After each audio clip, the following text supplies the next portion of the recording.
Price எல்லாம்.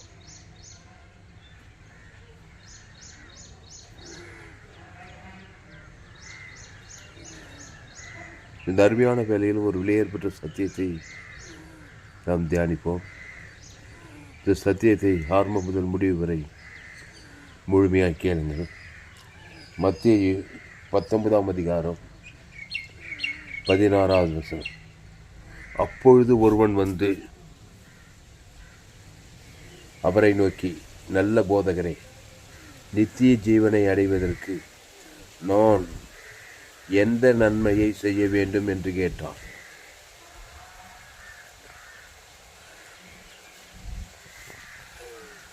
நித்திய ஜீவனை அடையணும் அவருக்கு. அதுக்கு நான் எந்த நன்மையை செய்ய வேண்டும் என்று கேட்டான். சரியான கேள்வி. சரியான ஆள்கிட்ட கேட்டான்.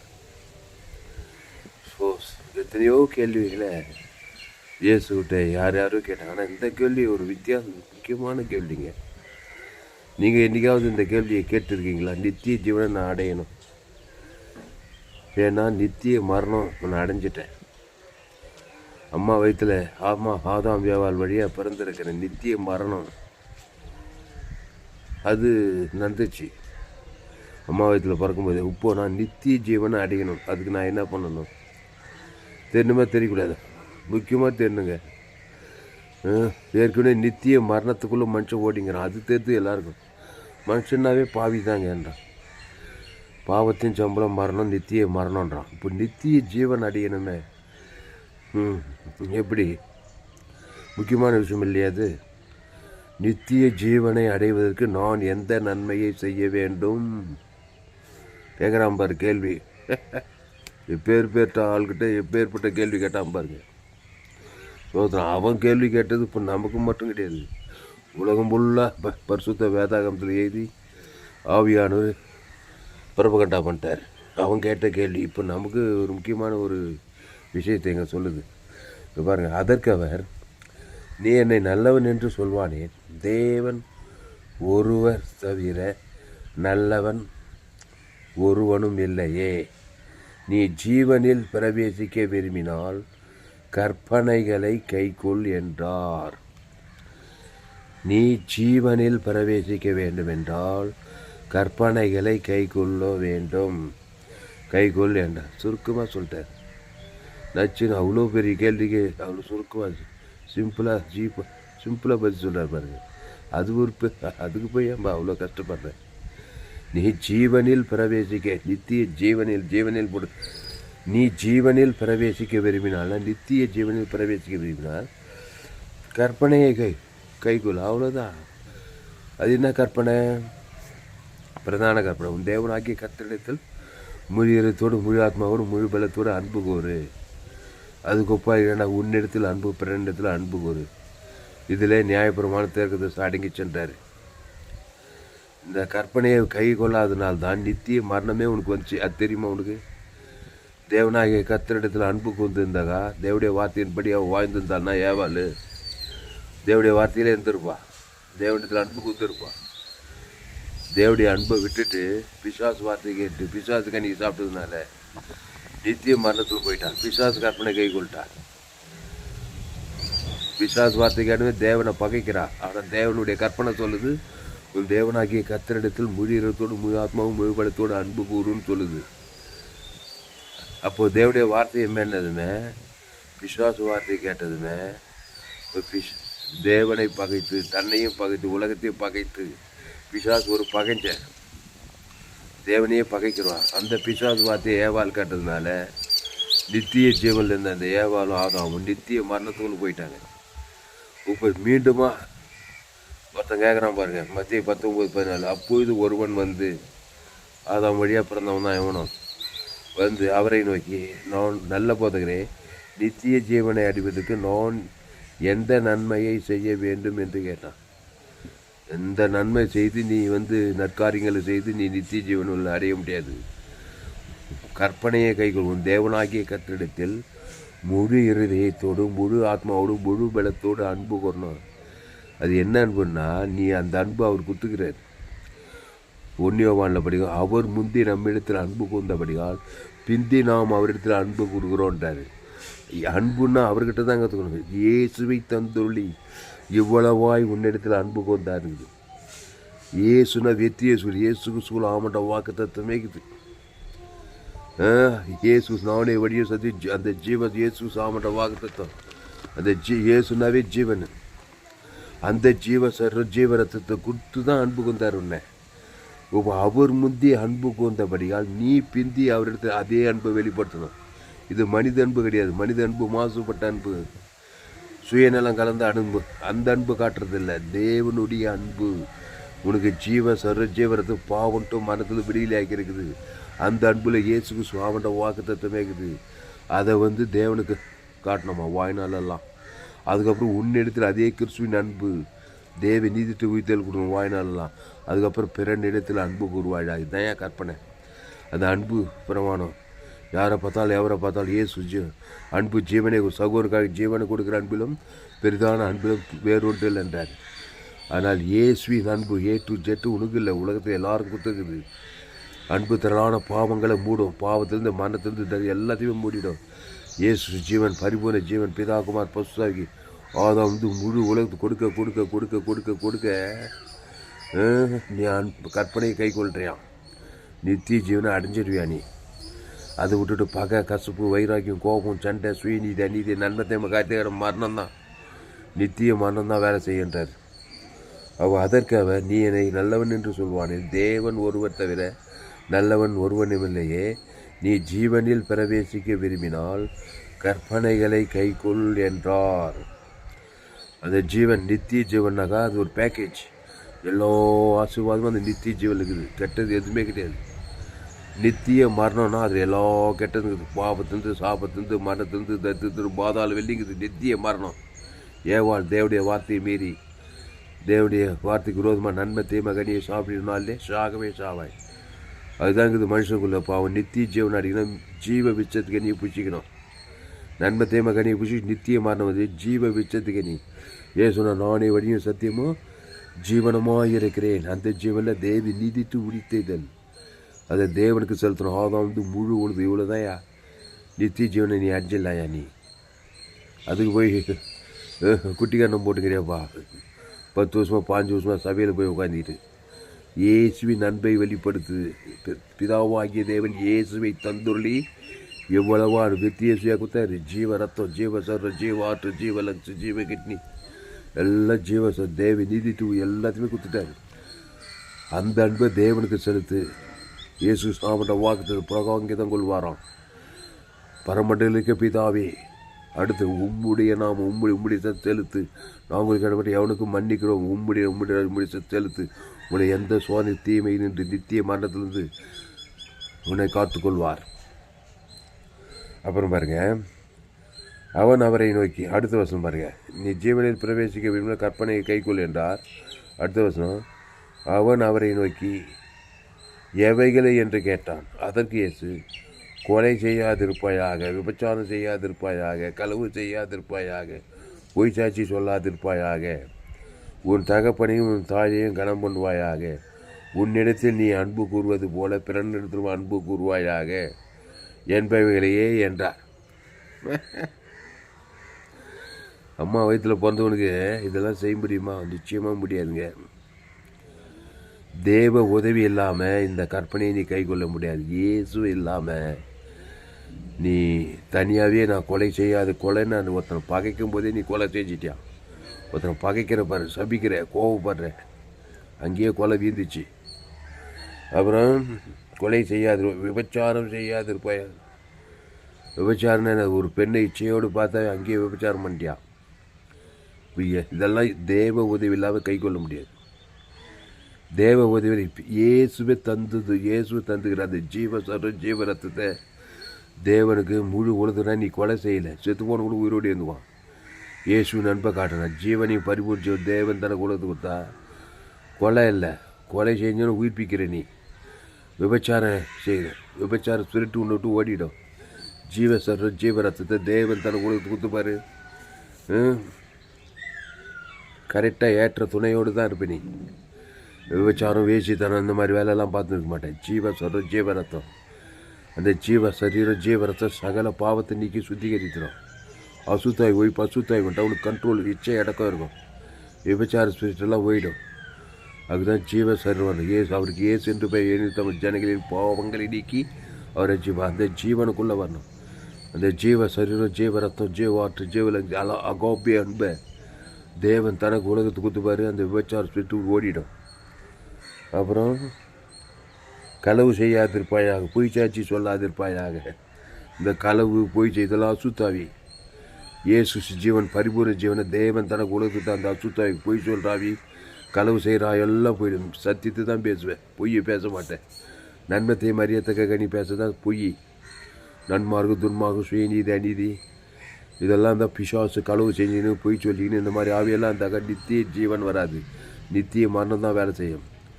அப்போ எல்லாமே இயேசுக்குள்ளே வரணும். இயேசு ஜீவன் பரிபூர்ண ஜீவன். பிதா குமார் பசுத ஆதாம் முழு உலகத்து கொடுத்தா இந்த கற்பனைகளை கைக்குள்ள பலன் பசுத்தாவிட பலன் உனக்குள்ளே வருது.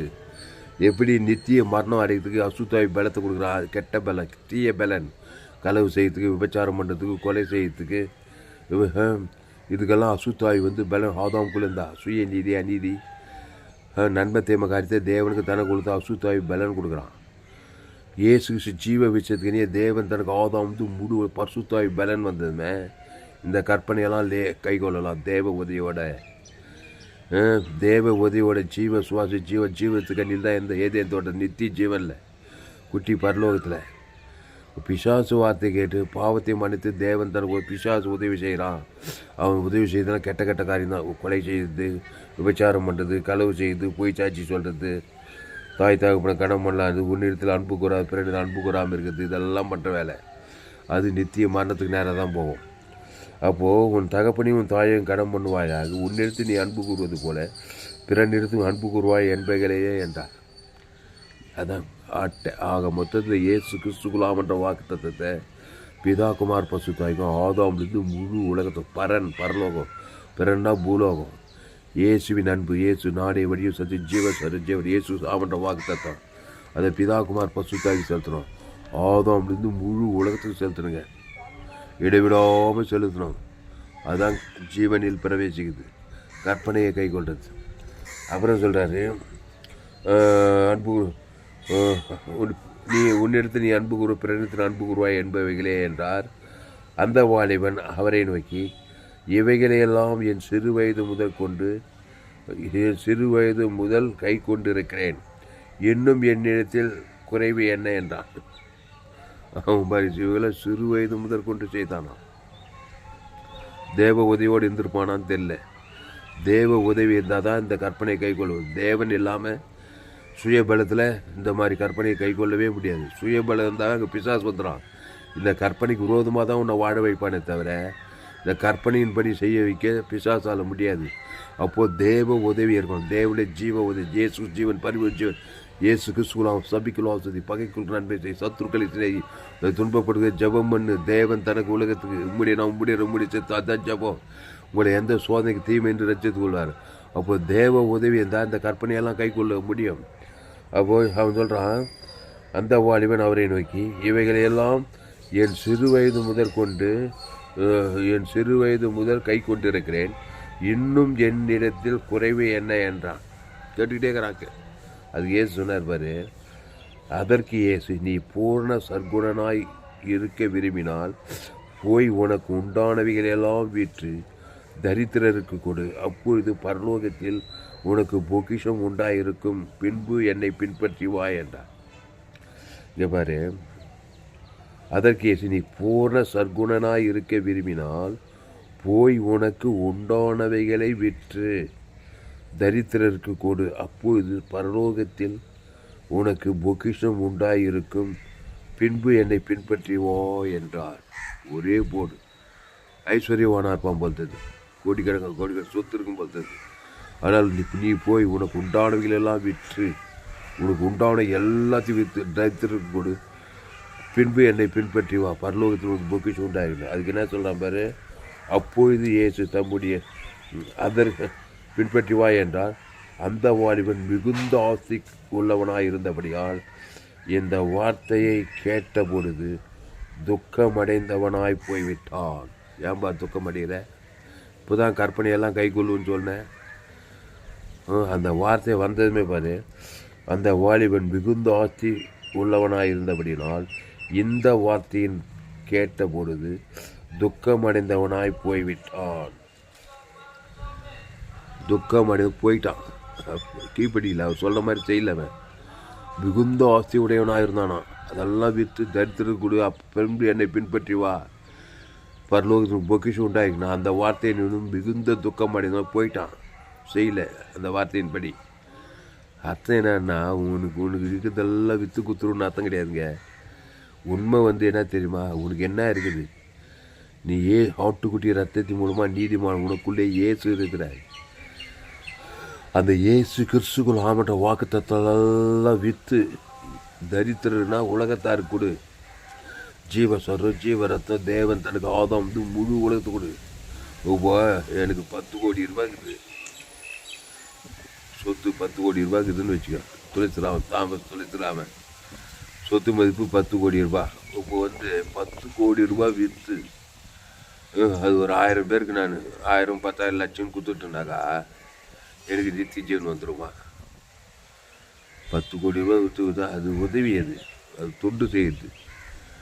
உண்மையான அத்தனை எனக்குள்ளே இயேசு இருக்கிறார். இயேசு ஏற்றுக்கொண்டு ஞானஸ்தானம் பெற்று திருவிருந்தில் பங்கெடுத்தா இயேசு கிறிஸ்துக்குள் ஆமண்ட வாக்குத்தத்தெல்லாம் விற்று தரித்திரருக்கு கொடுத்தினா நித்திய ஜீவன் வரும். இந்த வசனத்தின்படி ஒருத்தன் இயேசுவை ஏற்றுக்கொள்ளாமலே இருக்கிற சொத்தெல்லாம் விற்று தரித்திரத்துக்கு பரலோகம் இருக்கிற கோடீஸ்வரெல்லாம் இன்றைக்கி விற்று பரலோகத்துக்கு போனால் சொத்து விற்று கொடுத்தாங்க. சொத்தெல்லாம் விற்று கொடுத்தா பரலோகத்துக்கு வந்துடலான்னு இயேசு சொல்லிக்கிறாருன்னு சொல்லிட்டு இருக்கிற சொத்தெல்லாம் விற்றுட்டு பரலோகத்துக்கு நேரம் போயிட்டே இருப்பான். ஆனால் போக மாட்டான். அவனுக்கு போகல பாரு. அது செய்ப்பா. அதுக்கு பேர் உதவி, தொண்டாற்றுதல், ஏழைகளுக்கு உதவுதல். அது செய், விற்று. அது ஒன்றும் தப்பு ஒன்றும் இல்லை. ஆனால் மூல அர்த்தம் என்னன்னா, உனக்கு உண்டானவைகளெல்லாம் விற்று தரித்திரருக்கு கொடு. அப்போ இது பரலோகத்துக்கு பொக்கிஷம் உண்டாயிருக்கும். பின்பு என்னை பின்பற்றி வா. கல்வாரி சொல்ல இயேசு இந்த வாலிபனை போல தான் இருந்தார். இப்போ இது சொன்னால் உங்களுக்கு புரியும் பாருங்க. இயேசு சிலுவையில் இருக்கிறாரு. அவர் பரலோக ராஜ்யம் நித்திய ஜீவனை அடைவதற்கு நான் என்ன செய்யணும் பிதா கிட்ட கேட்குறாருன்னு வச்சுக்கோ. இப்போ இயேசுவே இந்த வாலிபன் மாதிரி ஆகிட்டார். ஆதாம் வழியாக பிறந்துட்டார். இப்போ சிலுவையில் பாவத்தில் சாபத்தில் மரணத்தில் தரித்திரத்தில் இருக்கிறாரு. இப்போ இந்த வாலிபன் இயேசுக்கிட்ட கேட்ட மாதிரி இயேசு சிலுவையில் இருந்துன்னு கேட்குறார், பிதாவாகி தேவனே நான் நித்திய ஜீவன் அடையணும், உலகத்தில் எல்லாருடைய பாவத்தை சாபத்தை மரணத்தை நித்திய மரணத்துக்கு நேரம் போய்ங்கிறேன், இப்போ நித்திய ஜீவனை அடைவதற்கு நான் என்ன செய்யணும்னு கேட்டிருந்தாங்க. பிதாவாகி தேவனே உனக்கு உண்டானவைகளெல்லாம் விற்று தரித்திரனுக்கு கொடு, அப்போது பரலோகத்துக்கு பொக்கிஷம் உண்டாகி சொல்லியிருப்பாரா இல்லையா? அவர்கிட்ட என்ன இருந்துச்சு சிலுவையில்? ஒன்றும் இல்லை, அட்டை தரித்திரம் தான் இருந்துச்சு. மிகுந்த ஆசையெல்லாம் இல்லை. ஆனால் அவருக்குள்ளே ஜீவ ரத்தம் இருந்துச்சு. அதான் அவங்களே ஏற்பட்டுருது. அதெல்லாம் விற்று அந்த ஜீவ ரத்தத்தை ஈட்டியால் குத்துறவனுக்கு, சபிக்கிறவனுக்கு, பகைக்கிறவனுக்கு, தரித்திரம் இருக்குது, ஆதாம் முழு உலகத்து கொடு. அதை செய்தார் பாரு இயேசு. அதான் மெயின் பாயிண்ட்டு. நீ கோடி ரூபாய் எடுத்து போய் 1000 ரூபாய் வீட்டுக்கு ஒரு 1000 ரூபாய்னு போட்டு 10,000 பேர் குத்தினாக்கா அவன் வாங்கி சாப்பிட்டு ஏப்ப விட்டு விடுவான். அதனால் அவனுக்கு என்ன லாபம், உனக்கு என்ன லாபம்? ஜீவ ரத்தத்தை ஜனங்களுக்கு கொடுத்தினா தேவன் தன கொடுக்க அவன் அசுத்தத்தை இப்போ அவனும் ரட்சிக்கப்படுவான், உனக்கும் ஆசீர்வாதம். அப்போது இது அர்த்தம் இதுதான் மெயின் அர்த்தம். இவன் அதை புரிஞ்சிக்காமல் நம்ம சொத்தெல்லாம் விற்று கேட்குறாரு போலன்னு சொல்லிட்டு அப்படியே துக்கத்தோடு ஏந்து டப்புன்னு ஏந்து ஓட்டான். புரியுது? அப்படிமா இல்லை, அர்த்தத்தை அர்த்தமாகக்கூடாது. இப்போ அந்த வாலிபன் மிகுந்த ஆசை உள்ளவனாய் இருந்தபடியால் இந்த வார்த்தையை கேட்டபோது துக்கமடைந்தவனாய் போய்விட்டான். மிகுந்த ஆஸ்தி இயேசு ஏற்றுக்கொண்டு ஞானஸ்தானம் எடுத்து திருவிருந்தில் பங்கிட்டால் உனக்குள்ளே மிகுந்த ஆஸ்திக்கு தெரியுமா? நீ உலக பிரகாரமாக தரித்தனா இயேசு ஏற்றுக்கிட்டு, ஆனால் உலக பிரகாரமாக ஆனால் உனக்குள்ளே மிகுந்த ஒரு ஆஸ்தி இருக்குது. இயேசு என்கிற ஆஸ்தி, இயேசு கிறிஸ்துக்குள் ஆமன்ற ஆஸ்தி. அதெல்லாம் தேவன் தனக்கு ஜீவ இயேசு அவனை கொடுக்கிற தரித்திரர்களுக்கு உனக்கு பரலோகத்து பொக்கிஷம் சொன்னார். இப்போ லாசர் ஐஸ்வர்யவான் கதையில் லாசரு ஐஸ்வர்யவானா இருந்தானுங்க, சத்தாம் பரவோது. ஆனால் இயேசு ஏற்றுக்காமே இருந்துக்கிறான். பேச்சலாவை சேர்த்து பாதாளத்துக்கு ஒரு சுட்டு தண்ணிக்காக அங்கே பாதாளத்தில் ஜாபம் பண்ணுறான். அக்னியில் அவன் வாசற்படியில் லாசருன்னு ஒருத்தன் தான். அவன் பரலோகத்தில் பிதாவின் வந்து ஆபிரகாம் மடியில் போய் இலைப்பாடுறான். பரதேசில் போய் ஆபிரகாம் மடியில் இலைப்பாடுறான். அவன் எப்படி போனான்? அவங்ககிட்ட தரித்திரம் தான் இருந்துச்சு. லாசரு ஏழை, லாசரு நாய்கள் வந்து நக்கினான். அவன் போடுற துணிக்கையில் சாப்பிட்டுருந்தானா, பிச்சைக்காரன் மாதிரி இருந்துக்கிறான். ஆனால் அவனுக்குள்ளே இயேசு ஆட்டுக்குட்டி ரத்தத்தின் மூலமாக நீதிமான் ஆக்கப்பட்டவன். ஆபிரகாம், ஈசாக்கு, யாப்பு, 18 ஆட்டுக்குட்டி மூலமாக இயேசு சரீரத்தில். அப்போ தான் அந்த லோகா 15 அந்த ஓமையை சொல்கிறார். அந்த ஆட்டுக்குட்டியை, அந்த 18 ஆட்டு தேவன் தனக்கு உலகத்துக்கு குத்துக்கிறான். அதான் மிகுந்த ஆசிப்பு. ஆள் தான் லாசர் ஏழை, ஆனால் உள்ள தேவனாய் கத்திரே இருந்துக்கிறாரு.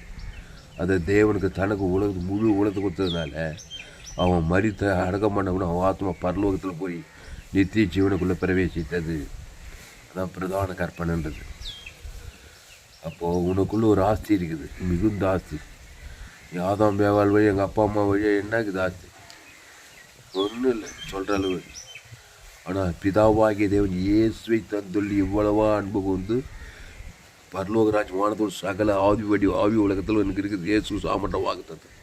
அதை போய் தேவனுக்கு தனக்கு ஆதாம் முழு கொடுக்கும்போது அந்த ஏஐ லாசர் எப்படி ஆபிரகாம் மடியில் போய் மரித்து அடக்கம் பண்ணதுமே போய் ஆபிரகாம் மடியில் போய் நித்திய ஜீவனில் பிரவேசித்தானோ, அந்த மாதிரி நீயும் பிரவேசிக்க முடியும். அதை கூட நான் செய்ய மாட்டேன். அந்த இயேசு கூட தேவனுக்கு தனக்கு ஆதாம் சபிக்கள் ஆஸ்வதிக்க மாட்டேன், பகைகள் நன்மை செய்ய மாட்டேன், சத்ருக்களை சிநேகம். அவன் நித்திய அடக்கம் மரணம், இங்கேயே மரணமாக தான் இருப்பான். இங்கே பிசாசால் பாதிக்கப்பட்டிருப்பான். அதனால் மிகுந்த ஆஸ்தி இயேசு ஏற்றுக்கொண்டு ஞானசான்மை திருவிருந்து பங்கெடுக்கிற எல்லாருக்குள்ளே கிடக்குது. உன்னதத்தில் சகல ஆசீர்வாதம் ஆவி வடிவிலே கிடைக்கும். இயேசு ஜீவன் பரிவு ஜீவனே இருக்குது. அந்த ஜீவ ரத்தம் மிகுந்த ஆஸ்தி. அதெல்லாம் விற்று தரித்திரனா ரட்சிக்கப்படாதுன்னு கொடு தேவன் தனக்கு உலகத்துக்கு. இயேசு சிலுவையில் தரித்திரமாகி சாபமாகி பாவமாகி பிதாவே இவர்களுக்கு மன்னி ஜீவ ரத்தத்தை கொடுத்தாரு. அதுதான் மிகுந்த ஆஸ்தி. ஆமாம், கோடியாக பணத்தை ஏழைகள் உதவி செய்தால் அதனால் நித்திய ஜீவன் வரும்னு சொல்ல. கிறிஸ்துவே தேவன் தனக்கு ஆதாம் முடிவு. அதான் மிகுந்த ஆஸ்தி. இந்த இயேசு சாமண்ட வாக்கு தத்துவம். பிதாகுமார் ஆதாம் முழு உலக தரித்திரக்கு குடும்பத்துக்கு பட்டணத்து தேசத்துக்கு கொடுத்தீங்கன்னாக்கா 3 நாளில் பாதாளத்து நித்தியம் வந்து எது பசுத்தாய் வந்து சாகு வீட்டு வானது பரலோகராஜ் இயேசுவே போய் சேர்ந்தார். அவர் தான் நமக்கு மாதிரி, அவர் தான் தராசுகோல்.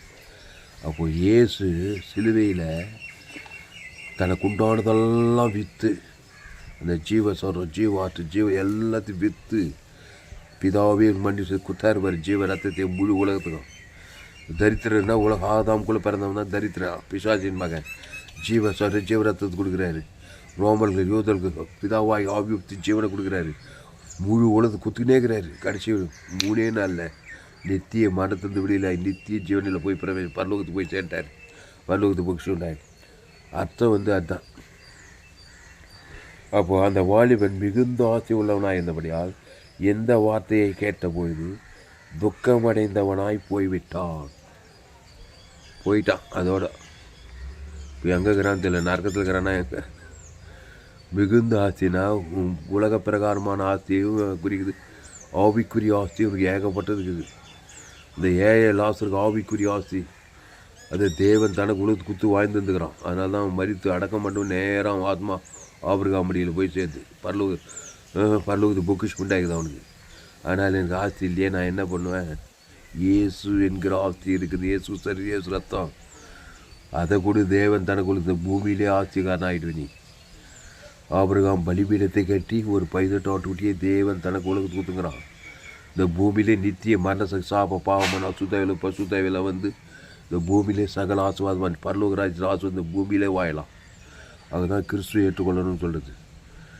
கிறிஸ்துவே இல்லாமல் அந்த ஐஸ்வர்யவான் ஏஐ உதவி பண்ணி கூட இருப்பான். அவன் ஏஐ ஐஸ்வர்யவான் லாசர் கடைசியில் அந்த ஏழைக்கு சாப்பாடுக்கு தான் போட்டிருந்தான். அதனால் பரலோகத்துக்கு போயிட்டேன்ட்டானா. கிறிஸ்துவே இல்லாமல் எவ்வளோ ஆஸ்தி இருந்தாலும் அதை போய் எவ்வளோ பேருக்கு விற்று கொடுத்தாலும் கிறிஸ்து வேணான்னு சொன்னால் நீ நித்திய ஜீவனில் பிரவேசிக்க. கிறிஸ்துவை தேவன் தனக்கு உலகத்துக்கு ஆஸ்தியே இல்லைன்னா ஏழையாக இருந்தால் கூட நீ பரலோகத்துக்கு போக. அதான் ஏன் அர்த்தம். வசனத்தை பசு தாவியான உதவியோடு பச்சு, அதாவது தெளிவாக விளங்கும். ஆக மொத்தம் மெயின் ஆஸ்தி கிறிஸ்து. இயேசு தான் ஆஸ்தி, மிகுந்த ஆஸ்தி. இயேசு ஏற்றுக்கூட வானத்தில் பரலோகமே இருக்குது உனக்குள்ள. பூமியில் தான் நீ தரித்திரனாக்கிற. ஆனால் இயேசு செஞ்சவன் பரிபூஜவனை தேவன் தனக்கு ஆதாம் முழு உலகத்து அசுத்தாயத்து பசுத்தாய் ஒருத்த மனுஷனை காப்பாற்றலாம். நீ அதை விற்று கூடியா முதல்ல, அப்புறம் பூலோக ஆஸ்திக்கு போவோம். அல்லேலூயா. அதனால் எனக்கு பூலோக ஆஸ்தி இல்லைங்க, ஏழைக்கு உதவலான்னு பார்க்குறேன். 4 பேருக்கு கல்யாணம் பண்ணி வைக்கல, 4 பேருக்கு ஸ்கூலுக்கு படிப்புக்கு உதவி செய்யலான்னு எதுவும் முடியல. என்னால் இயேசு இருக்கிறாரா?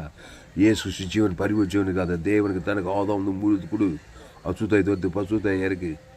அந்த வேலையை பாரு. பரலோகத்தை மிகுந்த பொசுக்கு தான் இயேசு ஜீவனை திருவிருந்தில் பங்கெடுக்க ஒவ்வொரு மாதம் ஒவ்வொரு சபையில் ஜீவப்பம் ஜீவ சரிங்க இயேசு சாமட்ட வாக்கு தத்துவமே இருக்குது.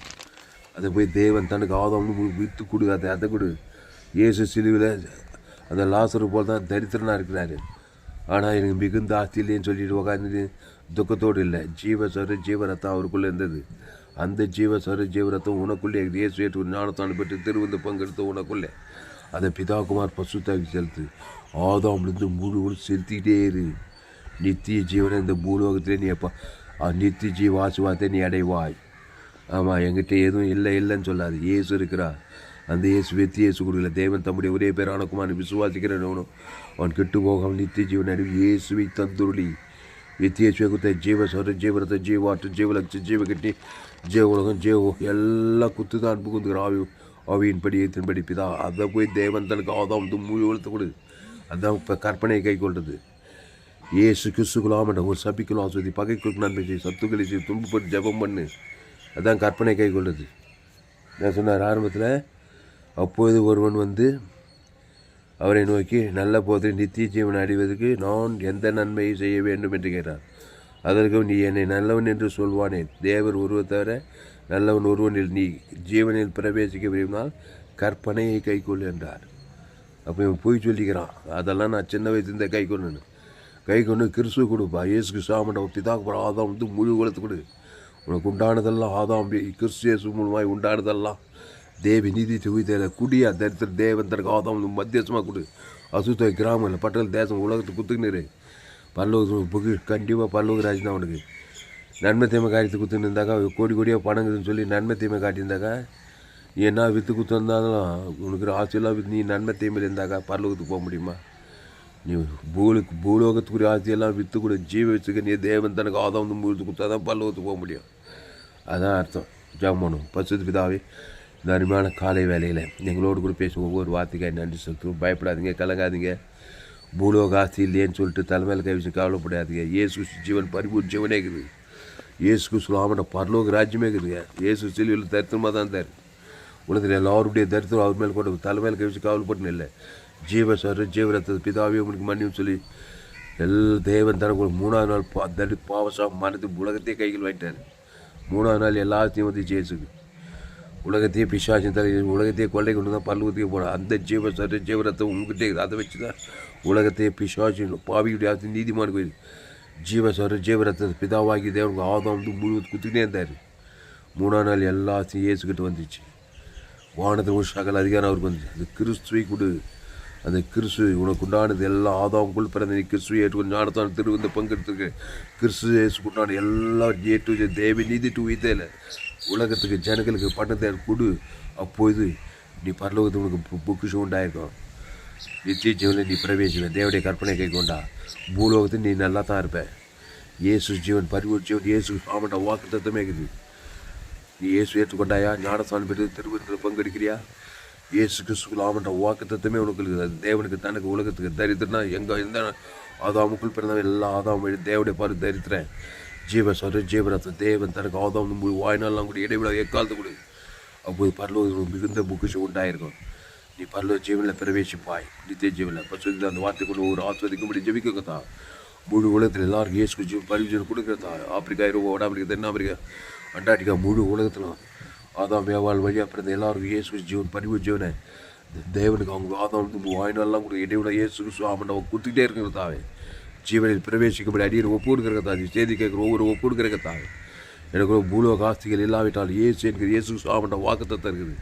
கல்வாசியில் என்ன மாதிரி பாவமாகி சாவமாகி தத்திரமாகி இயேசு ஜீவன் தேவன் தனக்கு ஆதாம் 3ஆவது நாள் சித்தி ஜீவனில் நீ போய் பிரவேசித்தது போல இயேசு ஜீவன் பரி இயேசு சாமட்ட வாக்குத்தல் பிதாக்குமார் ஆதாம் வந்து வாய்நாளாக கொடுக்குறேங்க தாய். இந்த செய்திக்கு ஒவ்வொரு கொடுக்கும்படி ஒப்புருக்கிறேங்க தாய். மாபெரிய ஏவலை கொண்டு வரும்படி ஜெபிக்கிறோம் இயேசு நாமத்தில். எல்லா ஜெபத்தையும் இருக்கிறோம் மிக ஜீவனில் நல்ல பிதாவே. ஆமென். கர்த்தருக்கு மகிமை உண்டாவதாக. என்னுடைய பெயர் பாஸ்டர் துளசிராமன் தாமஸ். பரிபூர்ண ஜீவன் சபை சோழவன் பகுதி எங்கள் சபை ஒவ்வொரு நாட்டுக்கும் ஆன்லைன் மூலமாக இந்த செய்தியை ஃபேஸ்புக்கில் போங்க, துளசிராம் தாமஸ்ன்னு சர்ச் பண்ணுங்கள். யூடியூப்பில் போங்க, ஏஎல்சி வெல்லூர் சர்ச் பண்ணுங்கள், அதை சப்ஸ்கிரைப் பண்ணிக்கொள்ளுங்கள். இன்னொரு சேனல் FGCI வெல்லூர் ஒரு சேனல், இந்த சேனலெல்லாம் சப்ஸ்கிரைப் பண்ணிக்கொள்ளுங்கள். உங்கள் நண்பர்கள் பிள்ளைகளுக்கெல்லாம் இந்த செய்திகளை ஷேர் பண்ணுங்கள். குறைந்தது ஒரு 100 பேருக்காவது இந்த செய்தியை ஷேர் பண்ணுங்கள். இதற்கு நிச்சயமாக நீங்கள் ஆசீர்வதிக்கப்படுவீர்கள். கர்த்தர் உங்கள் வாழ்க்கையில் மாபெரிய பிள்ளை நிச்சயம் கொண்டு வருவார். இந்த செய்தியில் கர்த்தர் உங்களோடு கூட பேசியிருக்கிறார். இந்த செய்தியின் மூலமாக நீங்கள் ஆஸ்வதிக்கப்பட்டிருப்பீர்கள். கர்த்தரை கனம் பண்ணுகிற கர்த்தருக்கு காணிக்கை செலுத்துங்கள். கர்த்தருக்கு காணிக்கை செலுத்த விரும்புவதால் எனக்கு Google Pay number 7339586648. God bless you. கர்த்தர் உங்களை ஆஸ்வதிப்பாக. அந்த சேனலை சப்ஸ்கிரைப் பண்ணிக்கொள்ளுங்கள். உங்கள் நண்பர்கள் பிள்ளைகளுக்கெல்லாம் ஷேர் பண்ணுங்கள். குறைந்தது ஒரு 100 பேருக்காவது இந்த செய்தியை ஷேர் பண்ணுங்கள். ஃபேஸ்புக், யூடியூப், வாட்ஸ்அப்பில் இந்த செய்தியை ஷேர் பண்ணிக்கிறேன். இந்த சேனலில் இன்னும் ஏராளமான செய்திகள் எனக்கு 100க்கு 100 ஜீவ மார்க்கத்தை நான் போதிச்சிருக்கேன். உலகத்தில் எங்குமே கேட்டு விளையாடப்பட்ட சத்தியங்கள் உங்கள் நண்பர்கள் பிள்ளைகளுக்கெல்லாம் ஷேர் பண்ணுங்கள். இந்த செய்தியை மறுபடியும் கேளுங்க. கர்த்தருக்கு காணிக்கை செலுத்துங்க. கர்த்தருக்கு காணிக்கை செலுத்த விரும்புகிற Google Pay number 7339586648. God bless you. கர்த்தர் உங்களை ஆசீர்வதிப்பாராக. இந்த செய்தி 1/9/2025 பரிபூர்ண ஜீவன் சபை சோழவர் பகுதியில் கொடுக்கப்பட்டது. இந்த செய்தியை மறுபடியும் கேளுங்க. உங்கள் நண்பர்கள் பிள்ளைகளுக்கெல்லாம் ஷேர் பண்ணுங்கள். குறைந்து ஒரு 100 பேருக்காவது இந்த செய்தியை ஷேர் பண்ணுங்கள். இது நிச்சயமாக ஆஸ்வதிக்கும். இந்த சேனலை சப்ஸ்கிரைப் பண்ணிக்கொள்ளுங்கள். கடைசி நாள் தேவன் உங்கள் வல்லமையாக பயன்படுத்துவார். கர்த்தர் உங்களை ஆஸ்வதிப்பார். ஆமென்.